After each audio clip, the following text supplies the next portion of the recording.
ইয়া আইয়ুহাল্লাযীনা আমানু সাল্লু আলাইহি ওয়া সাল্লিমু তাসলিমা। মুহাব্বতে দুরূদ শরীফ পড়ি। আল্লাহুম্মা সাল্লি আলা সাইয়্যিদিনা নাবিয়িনা সাইয়্যিদিনা হাবিবিনা মাওলানা সাল্লাল্লাহু আলাইহি ওয়া আলা আলিহি ওয়া আসহাবিহি ওয়া সাল্লাম। আজকে আমরা এই মাইয়াতের জানাজায় উপস্থিত হইতে পারছি, এই জন্য শুকরিয়া দান বলি আলহামদুলিল্লাহ।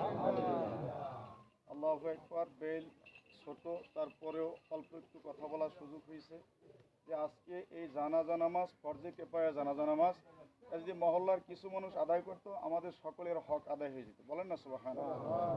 আল্লাহু আকবার। ইমাম শাফি রহমাতুল্লাহ লেখছে, যদি কোনো ব্যক্তি ইচ্ছা করে একক নামাজ ছাড়িয়ে দেয়, ছাড়িয়ে দেওয়ার পরে মানে আজান দেওয়ার পরে খেয়াল আসে যে আমি মুসলমান, নামাজ পড়া দরকার, এতটুকু বিবেক তার যখন ফিরে আসে, ওই লোকটা যদি নামাজ না পড়ে তাইলে আল্লাহর হুকুমকে অস্বীকার করা হয়। এই অস্বীকার করার কারণে লোকটা কাফের হয়ে যায়। বলেন না নাউজুবিল্লাহ। আল্লাহু আকবার। আজকে এই মাইয়াত থেকে আমাদের শিক্ষা নেওয়া উচিত, আমাদের মৃত্যুর জন্মের পরই আজান একামত হয়ে গেছে। ডান কানে আজান, বাম কানে একামত আমাদের হয় কি না? শুধু বাকি থাকে জানাজার নামাজ। সেই জানাজার নামাজ আজকে এই মাইয়াত ইমাম সাহেবের আজকে সামনে উচিত ছিল, ইমাম সাহেবের পিছনে আমরা নামাজ পড়ি না, আর আজকে এই মাইয়াত ইমাম সাহেবের পিছনে, এরকম একটা অবস্থা তো আপনার আমার হবে। কথা বলেন ঠিক কিনা? আল্লাহু আকবার। আজকে এই মাইয়াতের জানাজার একজন ইমাম লাগবে কি লাগবে না?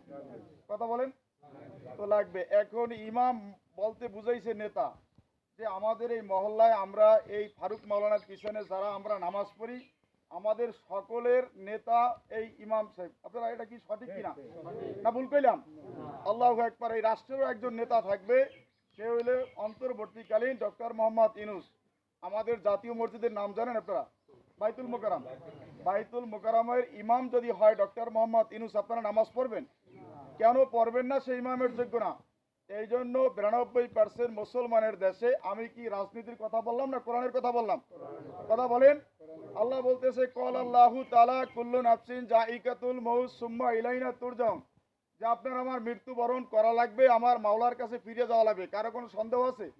মৃত্যুর পরে যদি জিজ্ঞাসা করে নিজাম মিয়া নামাজ কালাম অন্য অন্য ইবাদত সব হইছে, আমার কোরআনের আইন কেন প্রতিষ্ঠিত হলো না, জবাব দাও, সামনে যাও।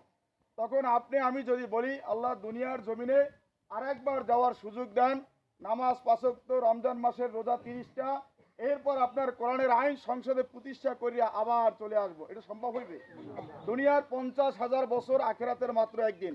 আপনি আমি যদি 40 বছর হায়াত পাই তাহলে 1 সেকেন্ড, যদি 80 বছর হায়াত পাইলে 2 সেকেন্ড। তা 2 সেকেন্ড দুনিয়ার জমিনে বাচ্চা থাকার জন্য কত চেষ্টা করি। কথা বলেন ঠিক কিনা? তা আখেরাত পরকাল স্থায়ী জায়গায় এমন ভাবে বলা হয়েছে, আল্লাহু আকবার, তাম দুনিয়া যদি গোডাউন করা হয়, সরিষার দানা দিয়ে ভরিয়ে রাখা হয়, একটা পাখিকে 500 বছর পর পর একটা দানা খাইতে বলা হয়, একদিন না একদিন তাম দুনিয়ার গোডাউন শেষ হয়ে যাবে। পরকাল এমন স্থায়ী জায়গা যার শুরু আছে আর শেষ নাই। ততএব আমাদের পরকালের সামান যেন আপনি আমি গুছাইয়া কবরে যাইতে পারি। আল্লাহু আকবার। আজকে এই মাইয়াত আজকে কবরে যাবে, কবরে যাওয়ার পরে যদি আমাদের সকলের একটা দোয়া পায়, এটাই তো তার সবচাইতে প্রাপ্য। কথা বলেন ঠিক কিনা? তাই কোরআনের আইন যদি সংসদে প্রতিষ্ঠিত হয়, এই মাইয়াত কবরে যাওয়ার পরেও একটা দোয়া পাইবে। কথা বলেন পাইবে কি পাইবে না? আমরা কি দেখছি যে সংসদে দাঁড়াইয়া 1 মিনিট নীরবতা পালন করে, ওখানে যদি আপনার সূরা ফাতিহা 3 বার ইখলাস শরীফ, কয়েকবার দুরূদ শরীফ পড়তো, তাই সব হইতো। কথা বলেন ঠিক কিনা? তা কোরআনের আইন যদি সংসদে প্রতিষ্ঠিত হয়, এই মাইয়াত কবরে যাইও একটা শান্তি পাবে। আমার কথা এখানেই বলে শেষ করছি। তো এই মাইয়াতের যারা